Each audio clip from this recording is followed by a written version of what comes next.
Captain Elena Rios stood at the observation deck of the Dawnbreaker, her hands clasped behind her back, staring into the vastness of unbroken space. She had imagined this moment since she was a child, the first human-led diplomatic mission beyond Earth's local cluster. The first official contact. The first real step into the interstellar community as equals. It should have been a moment of triumph. Instead, it was haunted by a single signal.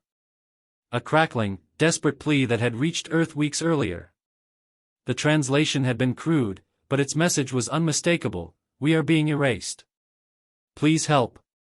The Lumiel, a previously unknown alien species, had broadcast the distress signal to all known frequencies.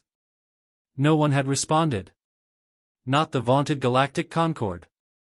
Not the nearby civilizations. Only Earth. We're coming up on their system now, Lieutenant Marcus Hale said, approaching her console. His voice was clipped, military. Always alert. Elena turned. Are we getting anything on scans? Hale's expression hardened. Nothing alive. That was the beginning. The Lumiel system was once a cluster of warm, blue-green worlds orbiting a brilliant white star. Now, they found a charred husk. The third planet, Lumiel 3, the supposed capital, was the most devastated.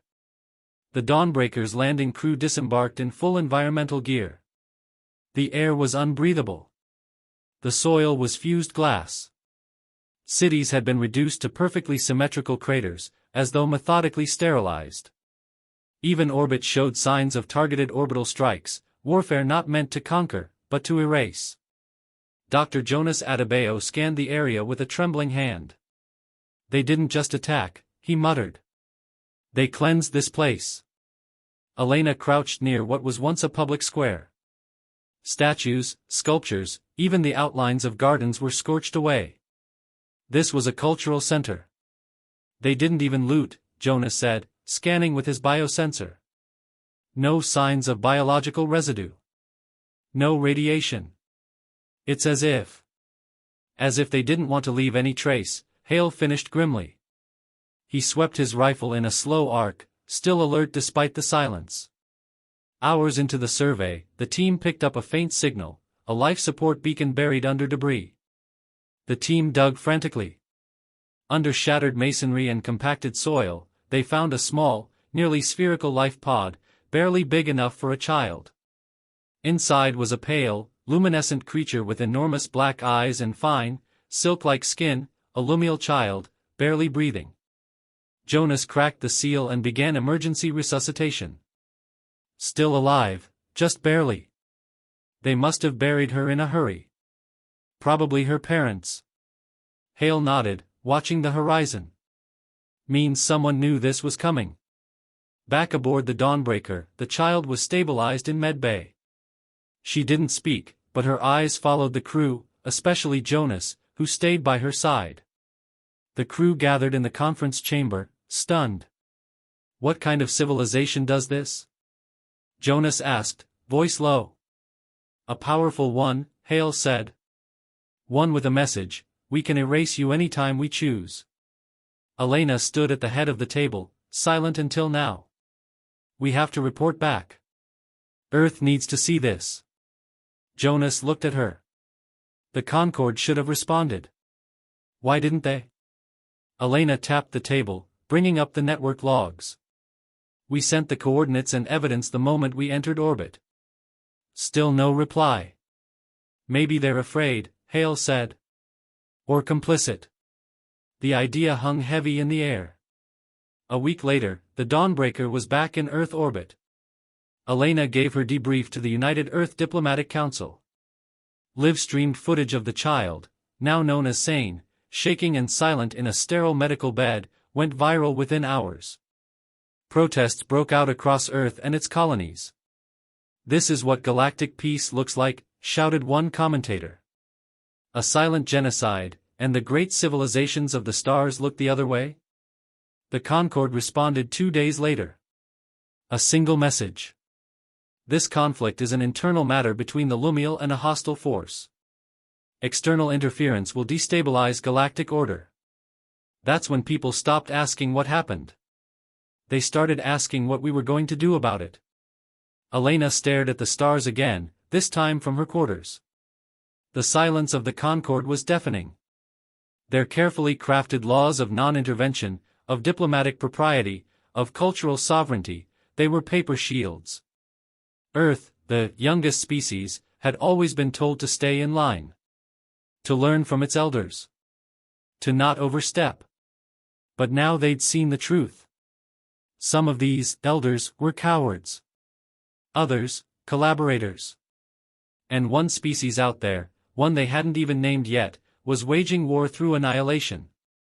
The door chimed. Jonas stepped in, looking haggard. She spoke.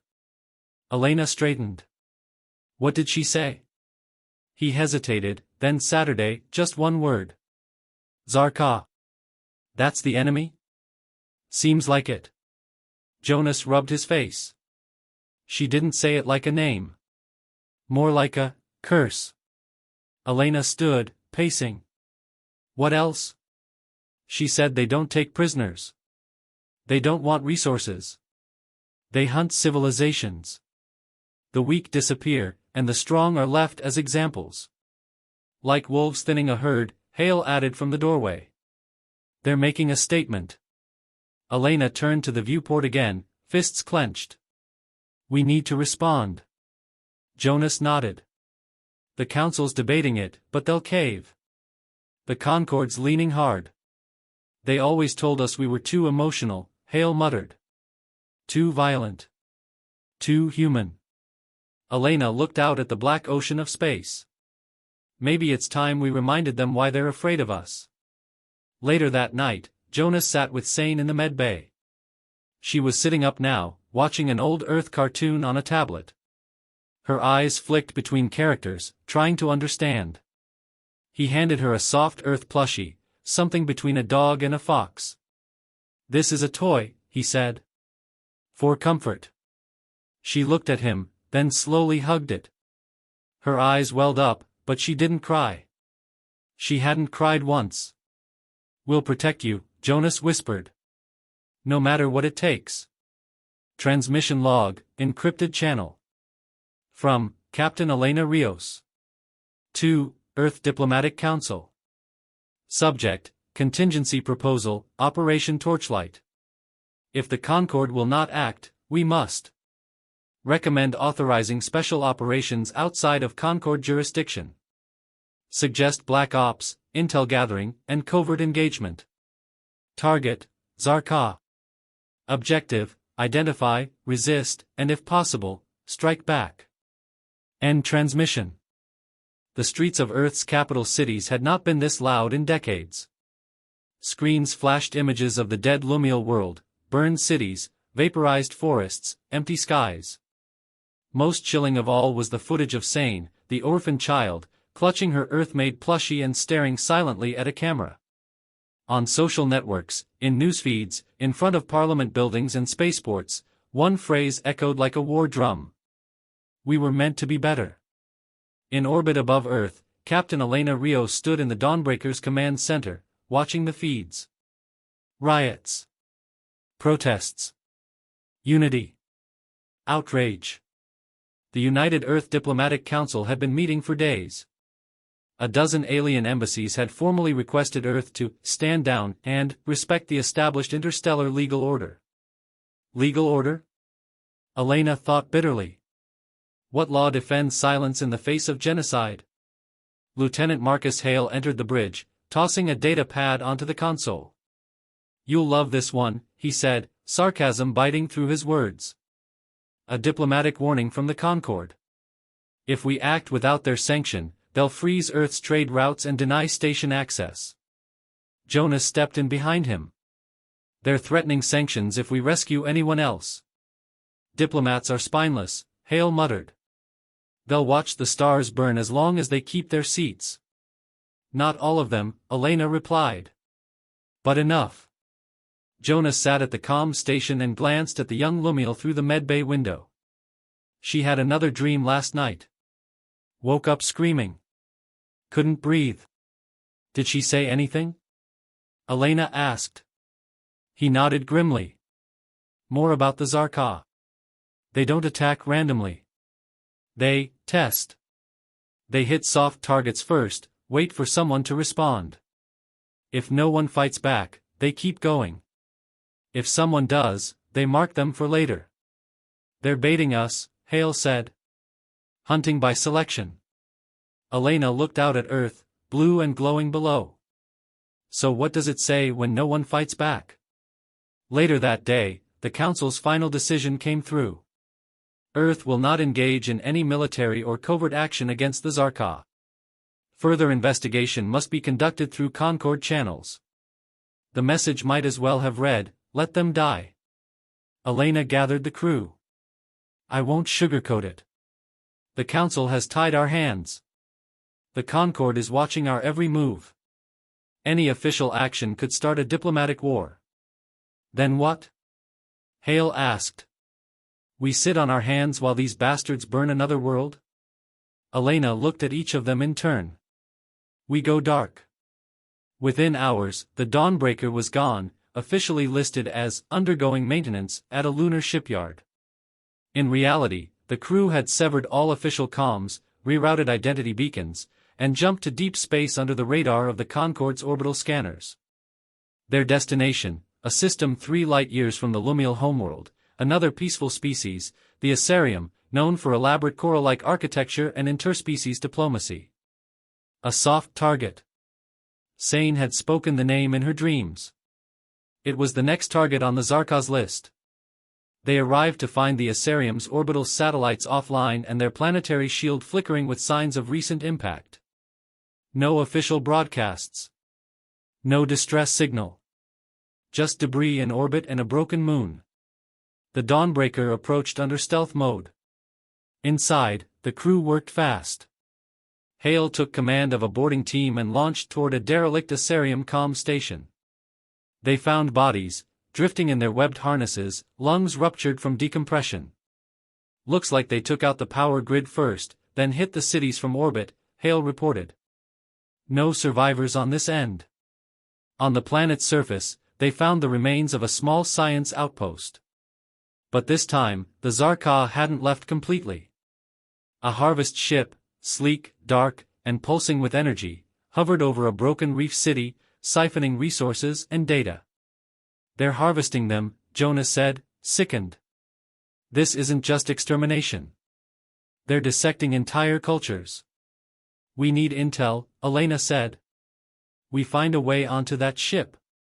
That night, Elena and Jonas snuck aboard the Zarqa vessel using an unorthodox plan, a decomposing Asarium shuttle powered by retrofitted human chemical thrusters, no detectable fusion trail, no AI chatter.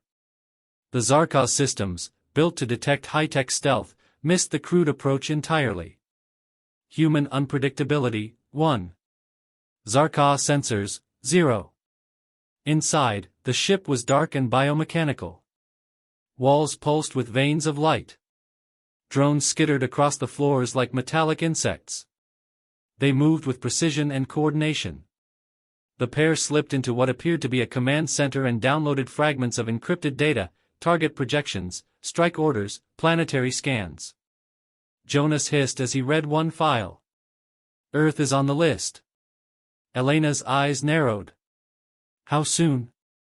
He looked up, pale. 3 months. Maybe less. They planted a microdrone to siphon data and escaped using a reprogrammed waste chute. It was undignified. But it worked. Back aboard the Dawnbreaker, the crew watched the downloaded footage.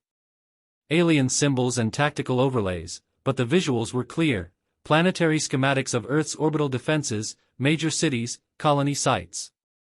It's a scouting mission, Hale growled. They've been planning this for a while.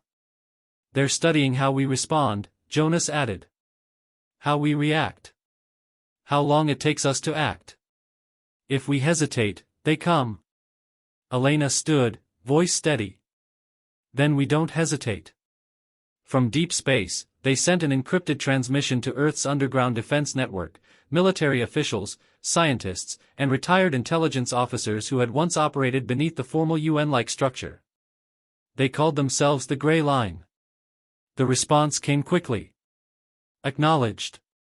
You're on your own. Make it count. It was all Elena needed to hear. The Dawnbreaker disappeared once again, this time with purpose. They hit a known black market hub near the Fane Expanse, a lawless asteroid belt where smugglers, defectors, and outcasts gathered. Elena and Hale met with an old contact, a retired Concord officer named Varric, now a mercenary with a conscience. You want to start a war with the Zarqa? Varric said, sipping something neon and mildly radioactive. No, Elena replied. I want to interrupt one. Make them think twice. He chuckled darkly. And you brought a science vessel to do that? We brought humanity, she said. And a damn good reason. Varric leaned in. Then you'll need allies. The ones Concord forgot. The ones who already lost everything. A week later, the Dawnbreaker flew alongside an eclectic fleet, decommissioned Concord patrol ships, alien freighters rigged with torpedo launchers, mining rigs armed with improvised railguns. The Outcast Fleet was born, not a formal navy, but a resistance. And Earth led it. Inside the Dawnbreaker, Sane sat with Jonas, painting. Her brush strokes were soft, unsure, but deliberate. They looked like stars, or maybe tears. She told me what Zarqa means, Jonas said to Elena. In her language, it's not just a name.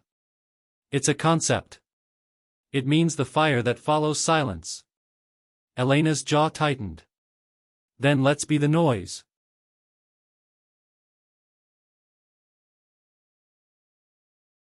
The Outcast Fleet drifted silently through the darkness, scattered like debris to evade detection. In truth, it wasn't a fleet at all, just a ragtag patchwork of scavenged vessels, repurposed tech, and angry survivors with nothing left to lose. But for the first time in generations, humanity led something ancient civilizations hadn't expected, a rebellion born not of protocol, but purpose. Captain Elena Rios stood on the bridge of the Dawnbreaker, her face illuminated by the faint glow of tactical screens. At her back stood Hale, Jonas, and Varric, the mercenary who had become her reluctant co-commander. We ready? She asked, voice low. As we'll ever be, Hale said, checking the interface on his gauntlet. Ships are in position. Weapons systems are green. Improvised or not, they'll hit hard. Varric smirked. You humans sure know how to start a bar fight in a cathedral. That's the plan, Elena replied. They weren't just striking back. They were making a statement. The Zarqa didn't defend their operations like traditional military powers. They didn't build fortresses or fleets. They didn't patrol for threats. They didn't believe they could be threatened. Their harvest ships were left to orbit devastated worlds, running autonomous collection routines, guarded by minimal forces. Efficient. Arrogant. The target, Zarqa Node 73, a semi-organic data aggregation hub and fuel processor above a shattered exoplanet once home to the aquatic Melanari people. The goal, hit it so hard, the Zarqa would know humanity had teeth, and learn to fear their bite. The operation began with silence. Then came the lights. From behind the third moon, a series of freighters emerged. Their cores had been rigged to emit exotic radiation signatures and mimic distress beacons, modified to fry Zarqa sensory filters. The enemy's initial response was confusion. Then delay. And then, the Dawnbreaker struck. It dropped from high orbit, nose down, engines flaring as it dove toward Node 73. Hale's team launched from the cargo bay in retrofitted boarding pods, metal coffins with rocket propulsion and magnetic clamps. They slammed into the harvest ship hull like thunderbolts, breaching with industrial drills and brute force. Let's ruin someone's day, Hale growled as his boots hit the alien metal. Inside, the Zarqa vessel reacted like a living thing. Walls shifted. Lights pulsed red. Tendrils of machine flesh burst from ceilings and floors, lashing at the invaders. But humans weren't there for honor. They came with fire. Shotguns loaded with white phosphorus rounds. EMP charges strapped to drones. Flamethrowers. Sledgehammers. Tools of chaos. Hale led the assault, carving a path to the central core while Jonas fed them real-time data from the Dawnbreaker's scans. Mainframe's 2 levels down, West Sector, Jonas said over comms. Looks like it's storing planetary scan data and, wait, there's a living one. Not Zarka. Elena flinched. Say again? A survivor, Jonas confirmed. Caged. Melanari.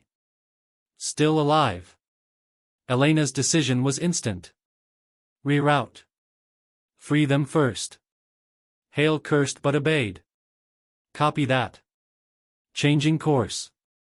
They found the Melanari survivor suspended in a containment chamber filled with faintly glowing liquid. Her skin was translucent and bruised, tendrils curled protectively around her core. Her eyes opened at the sound of Hale's voice. She didn't speak, but her terror was unmistakable. We're getting you out of here, Hale said, blasting the lock with a shaped charge. Back in orbit, the Zarkov finally responded. From a hidden section of the broken planet, a true warship emerged, sleek, black, and bristling with organic weaponry. Jonas stared at the readings. That's not a collector. That's a hunter. Varric grinned. About time. The outcast fleet responded in kind. Old Concord patrol ships surged forward, covering the Dawnbreaker's retreat. Mining barges fired railgun slugs wrapped in plasma sheaths. One vessel, an Asarium skimmer held together by hope and prayer, detonated its core reactor on impact, taking half the Zarka cruiser's dorsal plating with it. 2 more minutes, Jonas shouted. We're uploading a virus into their comm system, coded using Earth music theory. Should scramble their transmission matrix. You made a virus out of music? Elena asked incredulously. Jonas smirked. Jazz fusion. No alien AI alive can make sense of it. The crew shared a moment of insane laughter, even as alarms blared and the ship shook with incoming fire. HFY. Hale's team made it out just as the Dawnbreaker dipped into low orbit to extract them. The boarding pods, now crammed with injured soldiers, one dazed Melanari, and what looked like a stolen Zarka weapon, were yanked aboard seconds before plasma blasts lit up the atmosphere. Everyone in? Elena called. Yeah, but we brought some nasty party favors, Hale said, dropping the alien weapon on the deck. It pulsed with a sickly glow. Stow it, Elena ordered. Then prep jump. Coordinates to the graveyard drift. Jonas raised a brow. I thought we weren't going there. We are now. Time to disappear again, and figure out how to fight smarter. The graveyard drift was an ancient, lightless sector at the edge of charted space. Once home to a collapsed civilization, now filled with shattered moons and dead ships. The perfect place to hide. Inside a shattered moon base, the crew set up a temporary command center. The stolen Zarka tech was placed in a secure containment field while Sane, now stronger, sat beside the Melanari survivor. Neither spoke. But they understood each other. Elena stood over the stolen weapon, arms crossed. Any idea what this is? Jonas nodded slowly. It's not just a weapon. It's a data seeder. They use it after cleansing. It rewrites planetary atmospheres, makes them toxic to anything not Zarka. They're not just killing, Hale said. They're rewriting biology. They think they're gods, Elena muttered. Varric stepped forward. Then it's time we play devils. Back in the command center, Jonas pulled up the virus logs. It worked. They're hunting ghosts now, looking for a threat that doesn't play by the rules. Good, Elena said. We're not here to fight fair. We're here to remind them what fear feels like. She turned to the others. They wanted to test us. This was our answer. That night, the crew gathered in the mess hall, an improvised family, held together by adrenaline and stubbornness. Varric drank from a dented canteen. You know what the Concord's gonna say when they find out? Sternly worded letter? Hale guessed. More like political exile. Trade embargoes. Arrest warrants. Elena sipped her coffee, still in uniform. Let them come. We've already lost our place in their theater. Might as well burn the curtain down. Jonas raised a toast. To civilization. To war, Varric corrected. But Sane, who had silently joined them, lifted her own small cup. To home, she said softly. They all paused. And nodded. The void hummed with an unnatural stillness. The graveyard drift, once the last resting place of a long-dead race, now pulsed with the heartbeat of something new. The outcast fleet had changed. No longer a scattered group of exiles, they had become a unified force, rebuilt, hardened, and driven. In the Moonbase core chamber, Captain Elena Rios stood before a holodeble displaying a massive Zarka structure, a Gestalt relay, deep in Zarka territory. Unlike previous targets, this was no simple node, it was a command nexus. Data collection, fleet coordination, weapons storage. A brain stem. Destroy it, and they'd disrupt the Zarka's entire neural infrastructure. But it wasn't just a tactical target. It was bait. Once we hit this relay, said Varric, arms folded, they'll know exactly where we are. No more hiding. Good, said Elena. Let them come. Jonas patched into the stolen Zarka tech. Its language was still partially unreadable, but enough had been cracked, especially with help from the Melanari survivor, Talith, who now communicated via color-shifting biomatter and flashes of chemical light. She revealed a horrifying truth: the Zarka weren't acting alone. They were spreading. Seeding more than just weapons, ideologies. Artificial intelligence constructs buried into conquered planets, mutating biospheres into compliant systems. Converting the dead into tools. Whole species becoming part of the machine. They call it the cycle of purity, Jonas said, watching Talitha's display. They believe they're cleansing the galaxy of chaos. Turning it into perfect order. And anyone who doesn't fit the mold? Elena asked. Vaporized. Or converted. Hale cracked his knuckles. So we break the mold. The outcast fleet launched. What had once been a haphazard convoy was now a tactically integrated armada, combining human ingenuity, alien technology, and desperation-fueled innovation. Mining lasers repurposed as long-range cannons. Cloaked recon ships built from derelict Zarka hulls. Drones piloted by neural-linked volunteers. And at the center, the Dawnbreaker, now upgraded with stolen Zarka propulsion systems and a prototype fusion lattice cannon. The ship had teeth. It was time to use them. The Gestalt relay orbited a black dwarf star, half buried in the crust of a collapsed planet. It resembled a gnarled web of metal, glass, and organic structures, pulsing like a heart with every transmission. They approached under silent protocols, masked by EM disruptors and physical debris trails. No warning. No demand. Just an announcement. This is Earth's response to genocide. The fusion lattice cannon fired first. The opening shot ripped through the relay's outer node, melting the entire communications lattice in a single blast. As alarms echoed through the twisted corridors of the relay, hundreds of Zarka drones began to swarm like hornets, only to be intercepted by fighters from the outcast fleet. What followed was not a battle. It was a statement. Humanity was done being civilized. Hale's strike team boarded the relay's underbelly through a collapsed tunnel. Inside, they moved fast, planting spike charges along data cores and defensive pylons. The Zarka response was faster than anticipated. Dozens of biomechanical units burst from walls, fusing and reforming in real time. We've got morphs. Hale yelled, unloading explosive rounds into the oncoming wave. Tactical retreat? A crew member asked. Hale grinned. No such thing anymore. Advance. Give them something to fear. On the Dawnbreaker, Jonas pushed their systems to the limit.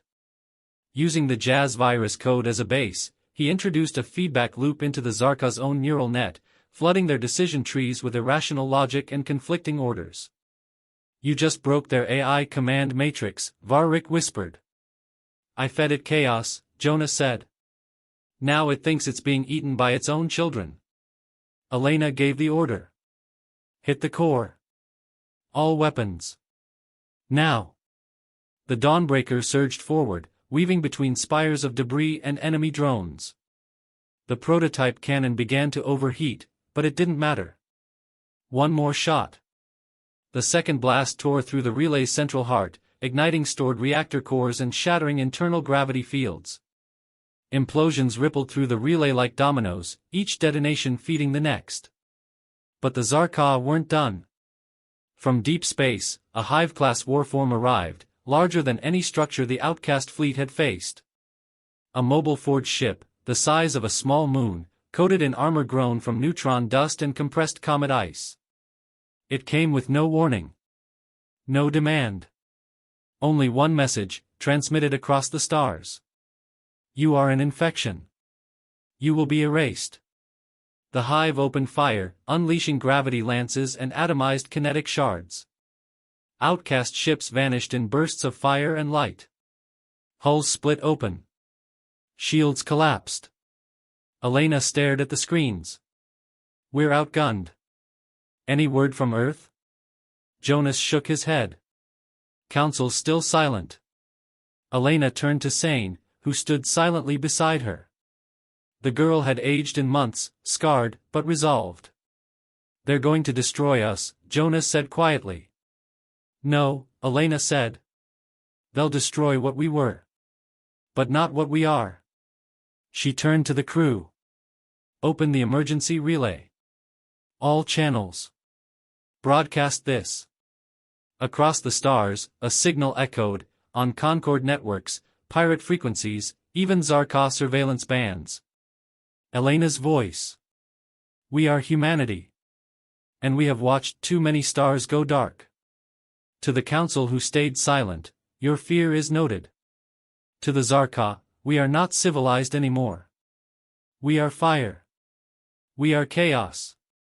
We are the noise at the end of the world. And this time, we're coming for you. The Hive charged its main weapon. And the Dawnbreaker charged back.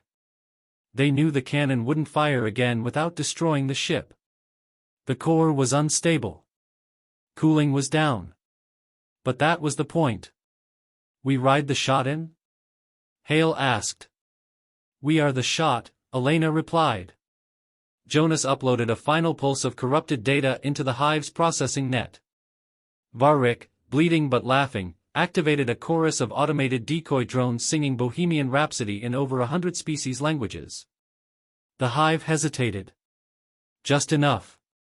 The Dawnbreaker rammed straight through its armor and fired at point-blank range. White light. Silence. Then stars. They found Elena later, drifting in an emergency pod with Sane curled beside her. The Dawnbreaker was gone. Varric gone. Hale, missing. But the Hive was destroyed. The Zarqa fleet fragmented, their neural command disrupted. Scattered. Confused. And across the galaxy, something impossible happened. Resistance. The Melanari rose. The Asarium united. Even Concord members broke rank. Humanity had not just fought back. They had shown the galaxy how. 6 months later, the council met again. This time, Elena Rios walked into the chamber, not as a captain, but as a representative of Earth's new stance. When asked what message Earth wanted to send to future aggressors, she answered without hesitation. We won't be first to raise a weapon. But if you threaten the innocent again, we'll stop being civilized. And you won't survive the storm.